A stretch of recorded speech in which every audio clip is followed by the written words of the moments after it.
The Lavender Letter, a story by Sunchaser, and read by Jernsey.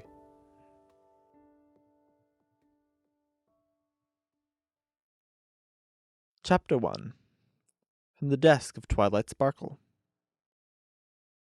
Dear Princess Celestia, there's something I need to tell you.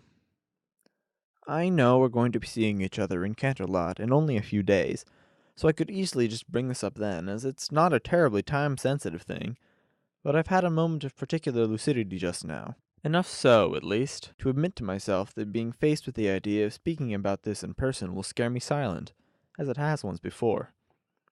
I told myself then that I had time to hesitate and delay, and, well, I wasn't exactly wrong either, and that hasn't changed, so I just end up doing the same thing again.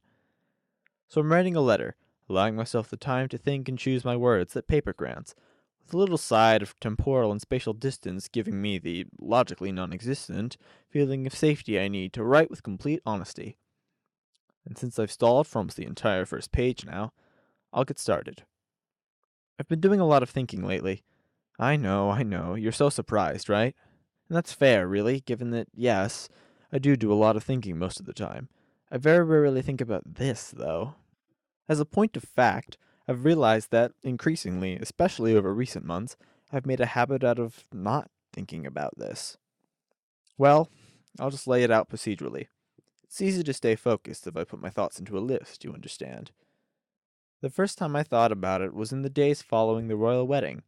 Back in Ponyville, after the glow and adrenaline had faded, I was just resorting the library shelves like I do every second week. And I suddenly started thinking about the wedding, how happy my brother and Cadence were, how they had a love strong enough to save Canterlot when all hope seemed lost. And from the beginner's guide to spellcasting, all the way through to 7 equestrian epics, pinnacles of pony poetry, I just couldn't keep my mind from wandering. I wondered if I would have a moment like that someday. Of course, I realized then, as now, that I'm hardly the only pony who did. Rarity and her mad dive for the bridal bouquet continues to live on in something resembling infamy. Anyway, it occupied my thoughts for that morning, but was content to pass out of mind thereafter. Until 4 months later, when Fluttershy and Big Macintosh, Applejack's brother, you recall of course, began seeing each other. Well, romantically seeing each other, that is. I mean, they started dating. I was, and remain, happy for the both of them, but it did stir a spark of melancholy in the back of my mind. Those thoughts from the not terribly distant past came back to me, and, behind my smile, I wondered when, if, I would have some pony like that. It only held my focus for the one day, though. I wasn't exactly getting old and gray, after all, so I put such concerns aside for time to worry about in my stead. And it did, quietly and contently, for much the rest of the year, until the Grand Galloping Gala. Thank you again for the invitations. I can't imagine securing a repeat appearance was entirely easy. I remember that night very vividly, so I think I'll retell it. I'm sure you saw Rainbow Dash and Pinkie Pie glued to each other for much of the evening, but it was the way that it happened that sticks with me. Rainbow, being Rainbow, was taking every opportunity to rub pinions with the Wonderbolts, building on her graduation from the training academy. In particular, she was spending a lot of time talking shop with Captain Spitfire. We all noticed relatively quickly that Pinkie seemed distracted? No, perhaps fixated is more accurate. She was all smiles and bubbly laughter when we were around her, and brushed us off when we asked if anything was wrong, but we've all known her long enough to have learned how to catch glimpses of what she's really feeling. In those moments, she was always staring at Rainbow Dash and Spitfire, and she always had a distant, forlorn look in her eyes. None of us really knew what to do or say about it. Well, except the one of us who always does at times like those. You're going to lose her if you don't tell her, Rarity said to Pinkie, like it was the most casual thing in the world. Which, in retrospect, was exactly how she needed to say it, wasn't it? But what if she doesn't like me back? Pinkie asked, her voice soft and trembling. Then you do a lot of crying, and things are a little awkward for a while, Rarity answered plainly, sipping at her levitated glass of punch. Then you move on, and go back to being friends. And, Pinkie, dear, do remember, that is the worst that can happen. There are all manner of better outcomes, but they all require that you take the chance. Now go on. We're all rooting for you. And she was right, we were. All of us watched as Pinkie walked across the hall, pulled Rainbow Dash away from Spitfire with his friendly smile, led her to a quieter corner of the room, and told her biggest secret. And we saw her jaw drop and eyes go wide, and we were shocked right along with her, and then she was confused, and so were we. And then Rainbow Dash smiled that overconfident smile of hers, and leaned in to give Pinkie a long, close nuzzle, and we all nearly burst into cheers. I think you would have been cheering with us, Princess, if in secret, had you not been stuck greeting the late arrivals for that half of the ball. Well, anyway, Rainbow and Pinkie were a matched pair for the rest of the night, but the bigger story is that it didn't end with them. After our little group cheer, Big Mac pulled Fluttershy away for a dance, leaving Applejack, Rarity, and me to our lively gossip. Applejack had not even suspected Pinkie's feelings, while Rarity casually told us that she'd known for months. You can't say you're surprised, she said, that a pony as socially conscious as I noticed the spark of romance so easily. And then she had the most unexpected expression. In hindsight, I'd call it resolution, but then hindsight is good that way. Regardless, she proceeded to drain the rest of her punch in a single tipping. And on that note, I think I shall step out to the gardens for some air, she said in that easy, aloof tone. You know the one. But then, oh, and Applejack? She said, in that same casual way she'd spoken to Pinkie. But then she turned and looked AJ right in the eyes, and said very deliberately, if you don't tell her, you're going to lose her. And then she smiled, and trotted off to the West Gardens, leaving a pair of dumbstruck ponies in her wake. I'll admit it plainly. As Rarity walked away, my first conclusion was that she had left me and Applejack alone after having just said, well, I only panicked a little, only until I got the courage to look up at Applejack, and then saw her staring off after Rarity, even more stunned than I was, and it wasn't too hard to put it together. Well, go after her. I'm rooting for you, I told her, with as much smile as I could muster. Thanks, Twilight. I think I'll do that, she replied, nervousness thick in her voice, but I could see her eyes sparkling with sudden hopes. I couldn't help but be happy for her. When we all met up after the gala, Rarity would regale us about how she'd been waiting for weeks for Applejack to get the nerve to say something, because a lady needs to be approached. Ah, Rarity. But back in the moment, when Applejack went after her to the gardens, I found myself left with the realization that I was suddenly the only one alone. That time, it stuck in the back of my mind for days. I may have cried a little, just once, when I couldn't get out of my head that all my friends now had special sun ponies, and I was the only one who didn't. Oh, and on that note, what about Spike? Well, you remember my letters from last year. He and Sweetie Belle are now, if not quite dating? They're still a little young for that, perhaps, but these days no one's pretending it won't happen. It's adorable more than anything, really. But back on point. My being the odd mare out stuck with me for some time, and even when it faded, it never quite went as far away as it had before. It couldn't, really. Fluttershy was already spending a fair amount of time with Big Macintosh, and following the gala, Rainbow Dash and Pinkie Pie, and Applejack and Rarity started, well, taking personal time as couples. I never begrudged them it, of course. How could I? Still, it meant that I had quite a bit more time to myself, and as you know, Princess, time to myself is time I spend thinking. Some of that time, my mind drifted back to memories of that moment at the gala, after Rarity walked away, when I thought, No, I'm not just going to trail off and leave it unwritten. I thought that it could have been me. I panicked at the time, sure, and had Applejack actually turned to me, I have no idea what I would have said or done, but, well, I don't really think about Applejack when I remember that moment. I just remember the simple feeling, the sudden realization that some pony likes me? Could be in love with me? You know me well, Princess. I'd say at least as well as I know myself, possibly better with your gifts of insight and experience, so you know that I've spared the subject so little thought as much out of nervous hesitance as legitimate disinterest, but over the past 2 years, I found it increasingly hard to ignore. Maybe I'm just growing up? Kidding. I still remember our promise never to do anything that silly. But for those halcyon days, is it bad that I'm just now looking back on my fillyhood with such rosy nostalgia? Well, anyway, now that I've exhausted that tangent. After the gala, I spent more time thinking about romance, having a special sun pony of my own. Not all that much time, all things considered, but still more than I had ever previously. It was a growing portion of my schedule, loath as I was to admit that to myself. Until Fluttershy got engaged. You remember that letter, I have no doubt. I made a point of writing it such as to express my boundless happiness and excitement for her, and in doing so likely made plain to see how much I hurt at the time. It's been a long stretch of months since then, and yes, I'm fine.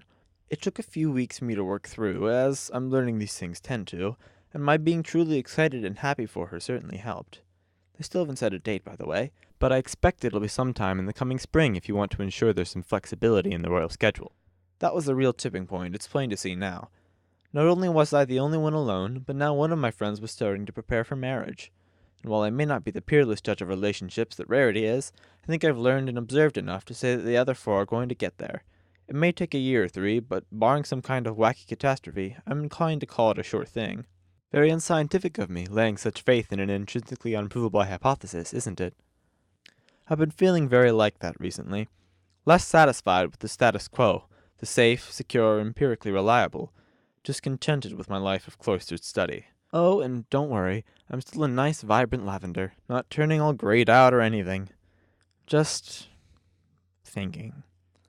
I'm still doing just as much of that, princess, only now about different things. Things that seem silly and a little foolish, and that weren't at all important to me even just a year or two ago, but now seem like some of the most vital things in all the world. And as it tends to do, all that thinking has over time translated into more practical considerations, hypotheses, testable theories, plans of action. I spent one particular week agonizing quite a bit over one such idea. You remember at the beginning of this letter how I mentioned I had been scared silent once before? It was this past summer sun celebration. I had come to realize that for all the time I was spending thinking about these things, I had really been very silly.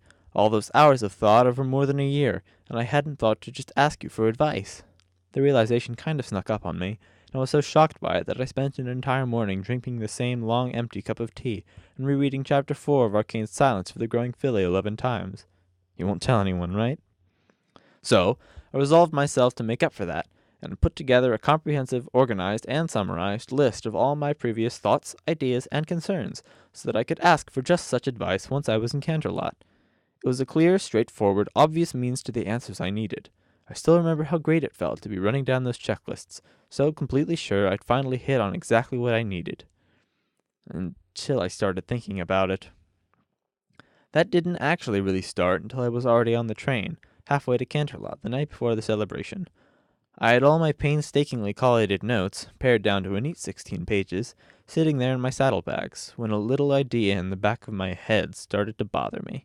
So I took out those notes, and I looked over them all again. That was the first time I really glimpsed the truth of things. I was hardly sure, of course, but enough of an unknown had been introduced into the equation that, when we met the next day after the ceremony, I was far too hesitant to bring up what I had really wanted to talk about. I think you noticed that something was bothering me, but you've always been kind enough to give me time to work things out for myself when I need to. Thank you for that, by the way. It's been a long stretch of weeks since then, with the passing of high summer and autumn now settling in, and I've done plenty of thinking, revised my notes, reevaluated my theories, developed a slightly variant course of action. And now, perhaps to my detriment, but I don't think so, I'm writing you these letters so that I can't get all worked up about some last-minute wrinkle and back out again. To that end, you will find enclosed within this one a second, sealed letter that outlines my thoughts directly. I would ask that you refrain from reading that one until our meeting 2 days hence, when I can address any questions or concerns you may wish to raise about my conclusions. Well, that about sums up my year's worth of pent-up rambling, and this should be an interesting weekend. Your faithful student, Twilight Sparkle. They walked into the solarium, where Celestia made her private study, surrounded by vibrant greenery under broad skylights of crystal glass. So, Twilight Sparkle, it's been quite some time since you sent me 6 pages. I admit, I found myself waxing a touch nostalgic for your heady days of reports and essays written into the quiet hours past midnight. The princess laughed, warm and gentle as always, yet Twilight remained stoically silent, her eyes affixed to the scroll sitting upon the desk, toward which she and the princess drew. A simple letter, carefully inscribed onto parchment dyed to lavender, with the subtle crowning of "From the desk of Twilight Sparkle." It was still sealed. "Ah," Celestia said quietly, lowering her head to Twilight's ear. I managed to resist reading it in advance, though it was tempting to peek, just a little. Yet still not so much as a peep from the unicorn, to which the princess could not help but be very curious indeed. Such solemn resolution, my student, or perhaps resignation? Just what is in that letter? Well then, Celestia continued, her voice still light and unconcerned, shall I get right into it, or would you prefer we pause for tea first? For some reason, that seemed to be what broke Twilight's silent resolve. It's probably best that you read it now, the younger mare said in barely more than a whisper, her ears drooping precipitously, and her lips creased into a frail, conflicted smile. Twilight, Celestia said softly, her casually aloof royal court voice cast aside. Whatever it is that you're worried about, whatever it is that made you write an advance letter to force yourself to speak, I'm right here with you, and I'll help you through whatever troubles you may have. And having now offered her student sincere words of comfort, while still composed on the surface, inwardly Celestia was confused to see Twilight grow even more worried and unsure. Why, she was starting to tear up. So without even a moment's hesitation, the princess dropped down to her knees beside her student, and leaned in to offer her a comforting nuzzle, like she had so often when Twilight had been a precocious filly scampering around the castle halls. And Twilight nearly threw herself into a desperate clinging hug, holding on to Celestia as though she were dear life itself. Almost as though she thinks it might be the last time. Celestia began to have an idea of just what was in that letter. Dearest Celestia, there's something I need to tell you. I'll try not to get sidetracked for 6 pages this time. Over the past 2 years, in particular through recent months, I have given great thought to my studies of friendship and of the things beyond it. I've been inordinately blessed to that end, really. I've had immediate access to field studies on 3 different couples, all comprised of ponies I know well, all of whom grew together under different circumstances. It's been an enlightening bit of research. Through my friends and their growing happiness, I've come to see and know about something I had never before considered seriously. Love. Oh, of course, I knew plenty of kinds already. The love of my family, the love between friends, and, of course, the seemingly bottomless, unconditional love of a wonderful teacher, ever patient and boundlessly compassionate. But in this letter, I speak directly of romantic love, that profound, majestic bond that ties 2 ponies together for a lifetime. I always shied away from love. When I was young, I was content to hide away with my books and spend my hours in study. Then, as I grew, you introduced me to the magic of friendship, and though at first I was hesitant and wary, I eventually came to know that kind of love through my circle of friends in the Ponyville community. It wasn't easy at first, and I wonder if I would have ever chanced it myself without your encouragement. I was afraid, of course, but you knew that. I've come to know and grow much through friendship, and as I wrote above recently, through those same friends, I have been given a clear vision of what lay beyond. This was what I wanted to talk about during the summer sun celebration, before my nerves got the best of me. So I stayed silent, and spent a few more months thinking on the subject myself, until I came to a conclusion. One that you would have made clear to me if I had asked, I think. You helped me to understand the value and power of friendship, Celestia. But to step beyond friendship, to learn about that deeper love that I've now seen so clearly. Well, I said I had something to tell you, and it's only taken me a page to get here.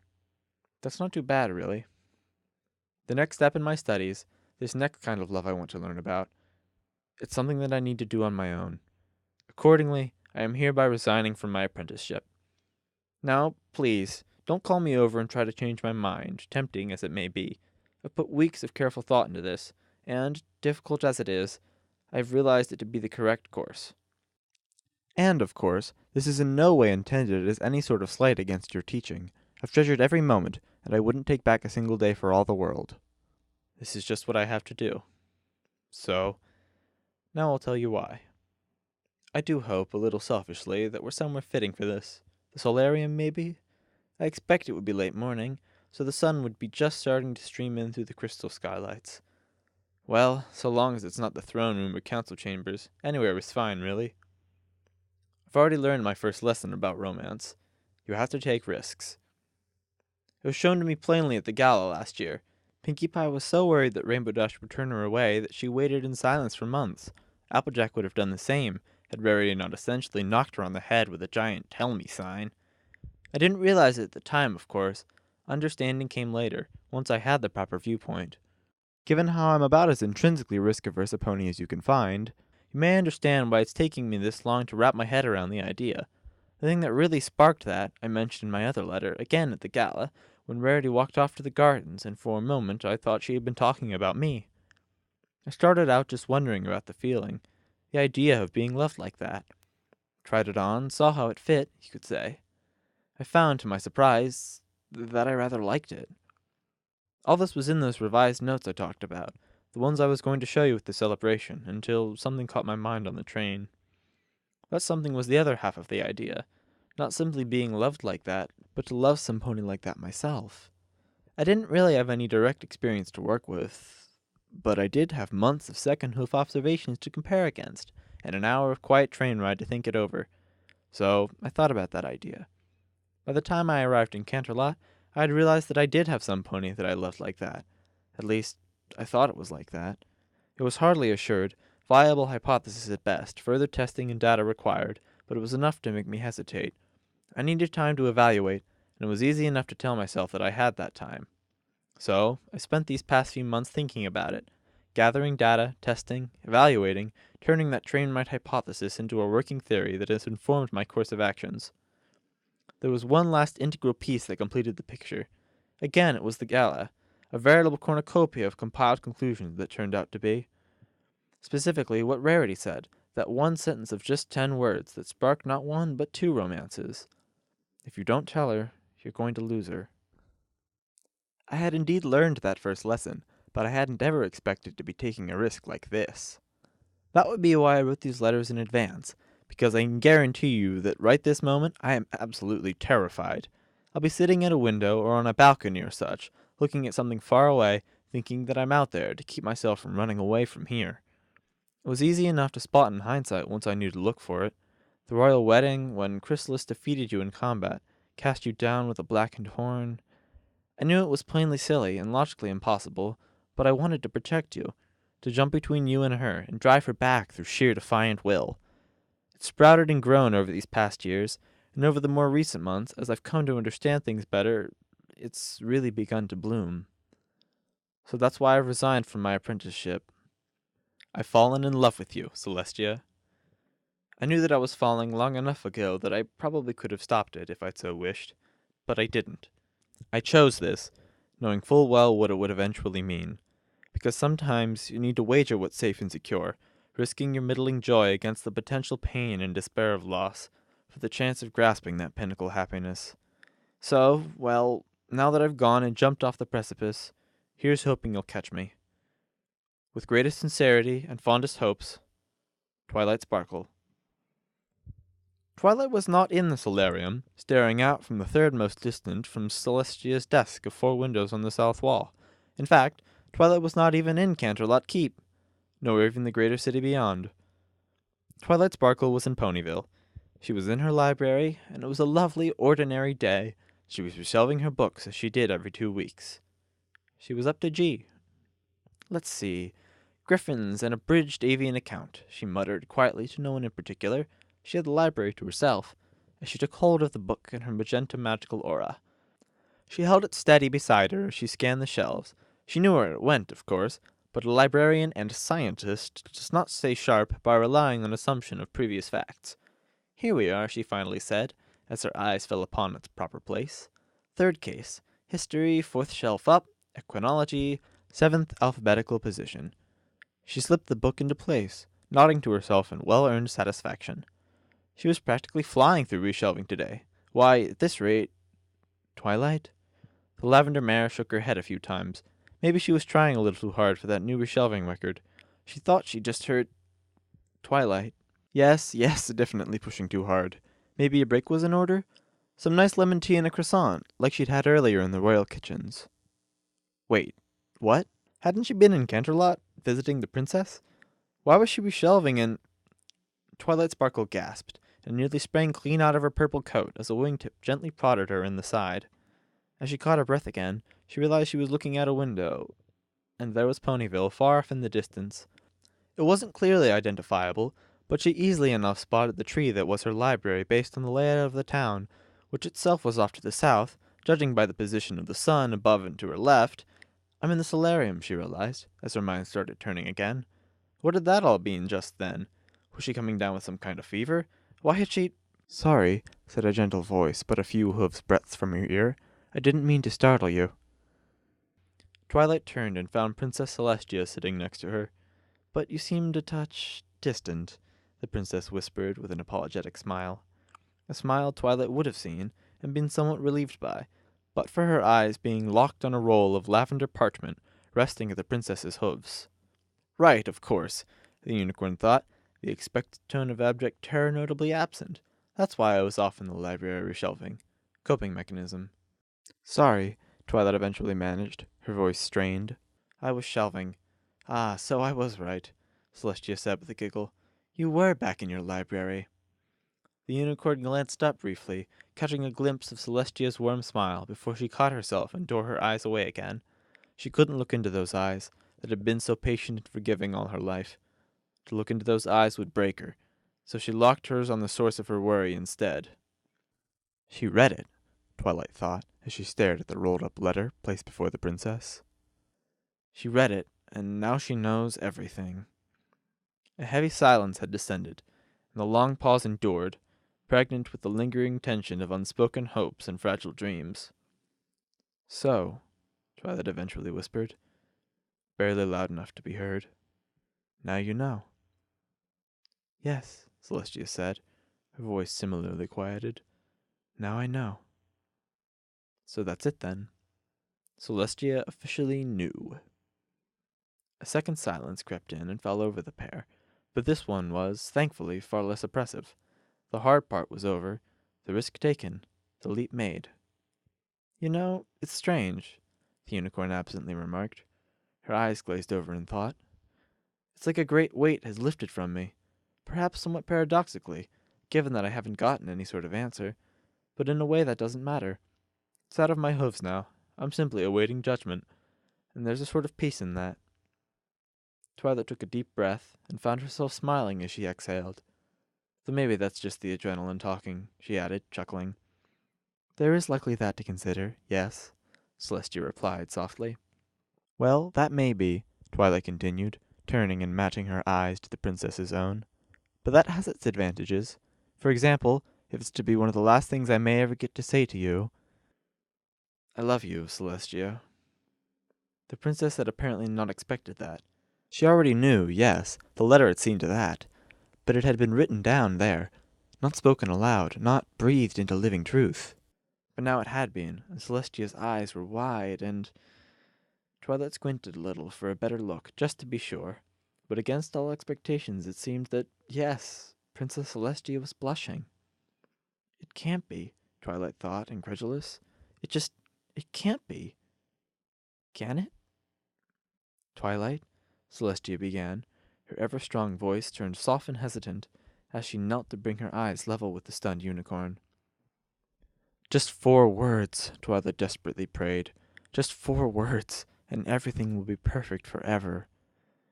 Dearest Twilight, thank you, Celestia said with trembling warmth, her face straining to carry a fragile smile, for she knew it was plain in her eyes. Those were not the 4 words Twilight had hoped for. They held there for a long moment, staring into each other's eyes, both hoping to see something that would tell them it would be all right. Neither of them found it. It's all right, Twilight lied, shattering the silence. I understand. I knew going into this that it was a long shot. The lavender mare stood, offering the still silent Celestia a weak smile. Well, I should probably get back to... She trailed off, lowering her head a moment to hide her eyes, and blinking a few times as she raised it to meet the princess's gaze again. I shouldn't stay, I think. That could be difficult.